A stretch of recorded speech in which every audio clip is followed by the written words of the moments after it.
بسم اللہ الرحمن الرحیم۔ روحانی وظائف کے معزز ناظرین کو السلام علیکم۔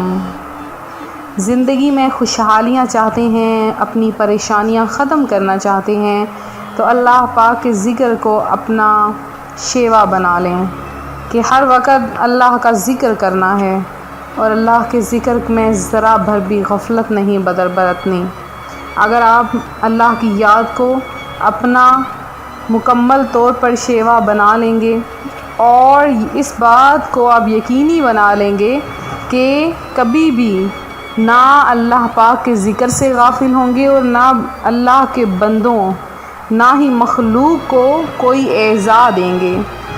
مخلوق کو ایذا دینا اس کی سب سے بڑی جو ایک مثال ہے وہ ہے غیبت کرنا۔ تو اگر آپ غیبت سے بچنا چاہتے ہیں اور یہ چاہتے ہیں کہ غیبت سے آپ بھی باز رہیں اور لوگ بھی آپ کی غیبت سے باز رہیں، تو حضرت علامہ مجدد الدین فیروز آبادی رحمۃ اللہ علیہ سے منقول ہے کہ جب کسی مجلس میں یعنی لوگوں میں بیٹھو اور کہو بسم اللہ الرحمن الرحیم وصلی اللہ علی محمد، تو اللہ پاک تم پر ایک فرشتہ مقرر فرما دے گا جو تم کو غیبت سے باز رکھے گا۔ اور جب مجلس سے اٹھو تو کہو بسم اللہ الرحمن الرحیم وصلی اللہ علی محمد، تو فرشتہ لوگوں کو تمہاری غیبت کرنے سے باز رکھے گا۔ حضرت سیدنا مثنی بن سعید رحمۃ اللہ علیہ کا بیان ہے، حضرت سیدنا امام مالک فرماتے ہیں کہ کوئی رات ایسی نہیں گزری کہ میں نے جس میں تاجدار رسالت صلی اللہ علیہ وآلہ وسلم کی زیارت نہ کی ہو۔ وہ کیونکہ حضرت سیدنا امام مالک رحمۃ اللہ علیہ بہت ہی زبردست عاشق رسول تھے، مدینہ پاک کی گلیوں میں ننگے پیر چلا کرتے تھے کہ کہیں پیارے آقا صلی اللہ علیہ وآلہ وسلم اس جگہ سے نہ گزرے ہوں اور میرا جوتا وہاں پر نہ آ جائے۔ تو بس آپ لوگ بھی پیارے آقا صلی اللہ علیہ وآلہ وسلم کی سنت کو اپنائیں۔ جو میرے بھائی ہیں وہ سنت کے مطابق چلیں، سنت کے مطابق عبادت کریں، سنت کے مطابق داڑھی شریف رکھیں، اور جو میری بہنیں ہیں سنت کے مطابق رہیں اور نیکی کے کاموں میں بڑھ چڑھ کر حصہ لیں، اپنی زبان کو غیبت گناہوں سے بچائیں اور اپنے شوہر کی اطاعت کریں۔ اگر غیر شادی شدہ ہیں تو اپنے والدین کی، اپنے بھائیوں کی اطاعت کریں، اپنے آپ کو گھروں میں ٹھہرائے رکھیں۔ یہ چند باتیں ایسی ہیں کہ جب بندہ ان کا جو ہے وہ اپنے آپ پر یہ چیزیں اپنا لیتا ہے تو وہ سنتوں کا پابند بن جاتا ہے اور نیک ہو جاتا ہے۔ ایک بہت ہی زبردست اور آج کے دن ایک بہت ہی مختصر سا واقعہ، اور ایسا واقعہ ہے کہ آپ سن کر آپ کا دل جھوم اٹھے گا اور آپ کی آنکھوں سے آنسو جاری ہو جائیں گے۔ یہ واقعہ میں نے ایک کتاب سے پڑھا اور یہ واقعہ بالکل حقیقت پر مبنی واقعہ تھا کہ یہ حکایت مجھے کسی نے کچھ عرصہ پہلے جو ہے یہ مجھے بتائی تھی کہ فلاں کتاب پر یہ حکایت ہے، آپ یہ پڑھیں۔ اور یہ حکایت ایسی حکایت ہے کہ اصل ہے، یہ کوئی سنی سنائی نہیں ہے کہ حاجیوں کا ایک قافلہ ملتان شریف سے مدینہ المصطفیٰ چلا، اس میں ایک مدینے کا دیوانہ بھی شامل تھا۔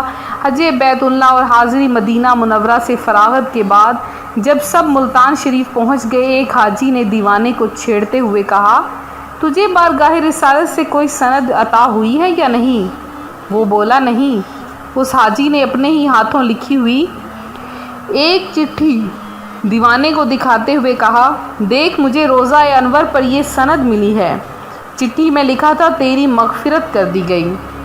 دیوانہ یہ پڑھ کر بے قرار ہو گیا اور اس نے رونا دھونا مچا دیا اور یہ کہتے ہوئے چل پڑا کہ میں بھی اپنے پیارے آقا صلی اللہ علیہ وآلہ وسلم سے مغفرت کی سند لوں گا۔ گرتا پڑتا جب روڈ پر آیا تو ایک بس کھڑی تھی اور کنڈکٹر آواز لگا رہا تھا، 3 روپیہ مدینہ، 3 روپیہ مدینہ۔ دیوانہ لپک کر بس میں سوار ہو گیا، 3 روپے ادا کیے اور بس چل پڑی۔ کچھ ہی دیر بعد کنڈکٹر نے صدا لگائی، مدینہ آ گیا، مدینہ آ گیا۔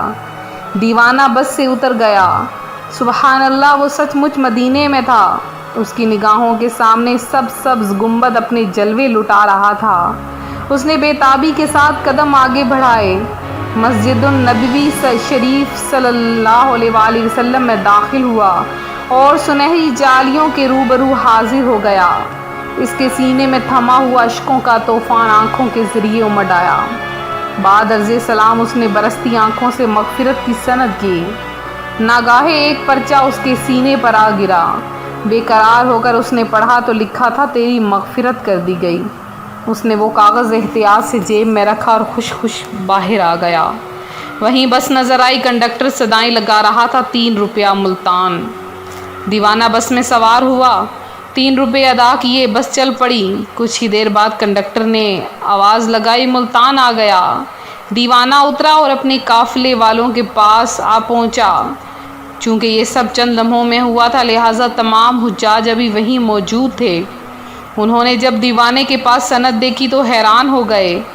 انہوں نے دیوانے کا بڑا احترام کیا، خصوصاً جس حاجی نے دیوانے کے ساتھ مذاق کیا تھا، وہ پھوٹ پھوٹ کر رونے لگا اور اس نے اپنے جرم سے توبہ کی اور عزم کیا کہ جب تک سند عطا نہ ہوئی ہر سال حج کروں گا اور حاضر دربار مدینہ ہو کر سند مغفرت کی خیرات مانگوں گا، اور مجھے اپنے کریم آقا صلی اللہ علیہ وآلہ وسلم سے امید ہے کہ مجھ گناہ گار کو مایوس نہیں فرمائیں گے۔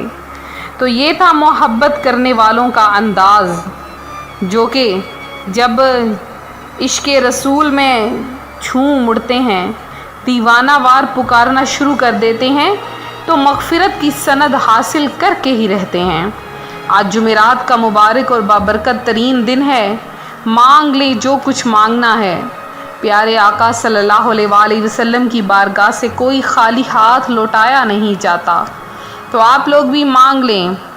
جمعرات کے دن، آج کے دن آپ نے کیا کرنا ہے کہ عصر کی نماز کے بعد یا کسی بھی فرض نماز کے بعد آپ نے ایک تسبیح اول آخر 3 بار درود پاک کے ساتھ اللہم یا سلام وسلم، اول آخر آپ نے درود پاک ضرور پڑھنا ہے، کیونکہ جمعرات اور جمعے کی جو درمیانی رات ہوتی ہے وہ مغفرت کی رات ہوتی ہے۔